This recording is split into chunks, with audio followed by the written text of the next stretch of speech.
नमस्कार, मैं प्रेयसी और आप देख रहे हैं भारत एक्सप्रेस यूपी का digital platform. Uttar Pradesh BJP को आज नया प्रदेश अध्यक्ष मिल गया है। केंद्रीय राज्य मंत्री पंकज चौधरी के नाम का आज औपचारिक ऐलान भी हो गया है।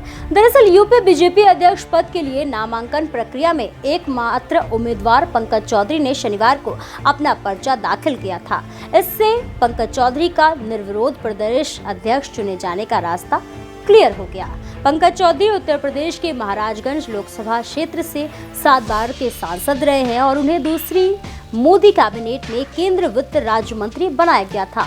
वो कुर्मी जाति से आते हैं। चौधरी का राजनीतिक करियर स्थानीय स्तर पर शुरू हुआ जब उन्होंने 1989 से 1991 तक गोरखपुर में नगर निगम के सदस्य के रूप में काम किया। इस दौरान उन्होंने 1 साल तक नगर निगम के डेप्यूटी मेयर के रूप में भी काम किया था। बाद में उन्हें गोरखपुर का डेप्यूटी मेयर नियुक्त किया गया। ऐसे समय में जब बीजेपी 2027 के विधानसभा चुनाव की तैयारी में जुटी है, पंकज चौधरी की जिम्मेदारी बेहद अहम हो जाती है। हालांकि उनका राजनीतिक अनुभव लंबा रहा है, लेकिन संगठन की कमान संभालते ही उनके सामने कई बड़ी चुनौतियां खड़ी होंगी। चलिए नए यूपी बीजेपी अध्यक्ष के सामने खड़ी 5 बड़ी चुनौतियों पर चर्चा करते हैं। पंकज चौधरी के सामने पहली और सबसे बड़ी चुनौती पार्टी संगठन और योगी आदित्यनाथ सरकार के बीच बेहतर समन्वय स्थापित करने की होगी। 2024 के लोकसभा चुनाव में बीजेपी को उम्मीद से कम सीटें मिली। पार्टी के आंतरिक आकलन में कार्यकर्ताओं के उत्साह की कमी और स्थानीय स्तर पर संवाद की कमी को बड़ा कारण माना गया। कई जिलों में बीजेपी नेताओं और कार्यकर्ताओं की शिकायत रही है कि प्रशासन उनकी समस्याओं पर ध्यान नहीं दे रहा। ऐसे में पंकज चौधरी को सरकार और संगठन के बीच सेतु बनना होगा। यूपी बीजेपी के नए अध्यक्ष पंकज चौधरी पूर्वांचल के गोरखपुर से आते हैं।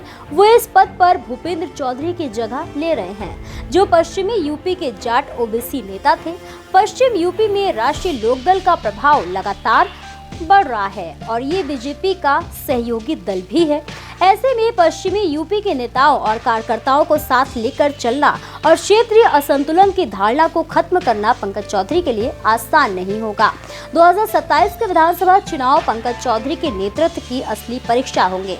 इससे पहले 2026 के पंचायत चुनाव भी हैं, जहां टिकट वितरण को लेकर असंतोष और बगावत की आशंका हमेशा रहती है। बड़ी संख्या में टिकट के दावेदारों को संतुष्ट रखना और पार्टी के भीतर एकजुटता बनाए रखना उनके लिए बड़ी चुनौती होगी।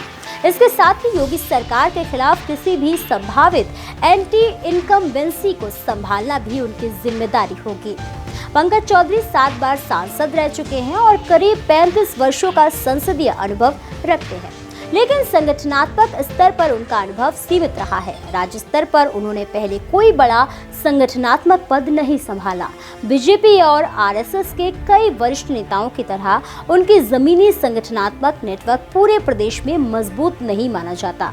ऐसे में प्रदेश भर के कार्यकर्ताओं से सीधा जुड़ाव बनाना उनके लिए नई चुनौती साबित होगी। पंकज चौधरी कुर्मी समुदाय से आते हैं, जो यूपी की ओबीसी आबादी का एक अहम हिस्सा है। बीजेपी ने उन्हें अध्यक्ष बनाकर समाजवादी पार्टी की पीडीए राजनीति को चुनौती देने की रणनीति अपनाई है, लेकिन कुर्मी समुदाय का वोट कभी एकजुट होकर किसी एक पार्टी के पक्ष में नहीं रहा है। बता दें कि 2024 के लोकसभा चुनाव में समुदाय का बड़ा हिस्सा सपा कांग्रेस गठबंधन की ओर गया था। ऐसे में ओबीसी वोट बैंक को फिर से बीजेपी के पक्ष में मोड़ना आसान नहीं होगा। कुल मिलाकर देखा जाए तो पंकज चौधरी का रास्ता आसान नहीं है। अनुभव और संगठनात्मक संतुलन, क्षेत्रीय समीकरण, चुनावी रणनीति और कार्यकर्ताओं में भरोसा, इन सभी मोर्चों पर उन्हें खुद को साबित करना होगा। आने वाले 2 साल तय करेंगे कि वह इन चुनौतियों को कितनी मजबूती से संभाल पाते हैं। फिलहाल के लिए इतना ही। ऐसे ही और भी तमाम खबरों को देखने के लिए देखते रहिए भारत एक्सप्रेस यूपी।